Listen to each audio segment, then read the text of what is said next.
Hey guys, welcome to this week's edition of Trident Sports Medicine Minute. I'm Rick Covard, athletic trainer for the South Carolina Stingrays and Trident Sports Medicine.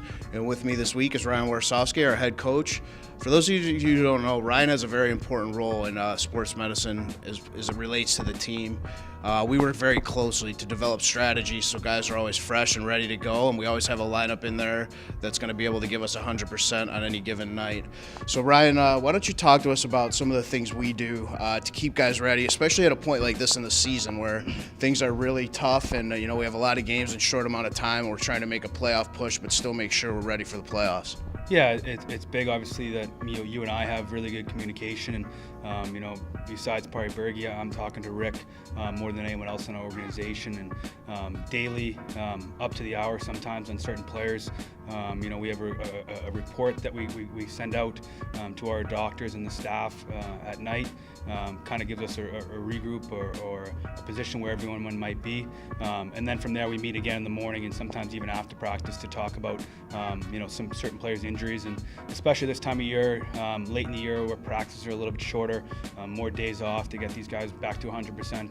Just about everyone's dealing with some sort of bumps or bruises, and we got to get guys getting feeling good about themselves throughout the rest of the season and into the playoffs. And the biggest thing is our communication and making sure we're all on the same page, and making sure we have a lineup that we think is healthy and can give us a chance to win a hockey game.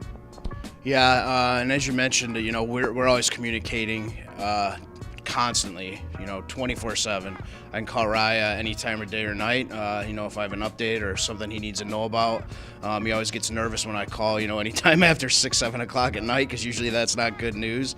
But as far as communication goes, another part where you play a big role is communication with our affiliates. Why don't you talk to us about, who you talk to in Washington and Hershey, and, things you may discuss with them, and kind of the process that takes whenever we have a guy down here from one of those two teams. Yeah, those guys, are on their own report that you obviously do, and that goes straight up the ladder to Washington and Hershey, and I'll be in contact with Troy Mann, who's the head coach up in Hershey, and let him know, maybe Marginari's dealing with a concussion, or Bendulis has got a lower body injury that he will be out this weekend. So it's really up to the hour reports that you're going with. Maybe a quick text message to Jason Fitzsimmons, who runs their director of minor league development, and so forth and so on. So we have great communication all the way down from Fitzy and Chris Patrick to Troy and the medical staff in Hershey and Washington.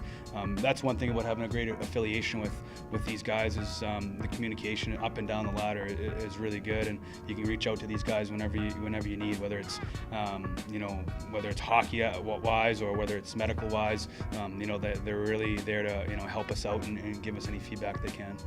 All right, Ryan. Well, thanks for joining us this week, and thank you guys for watching, and we'll see you next week.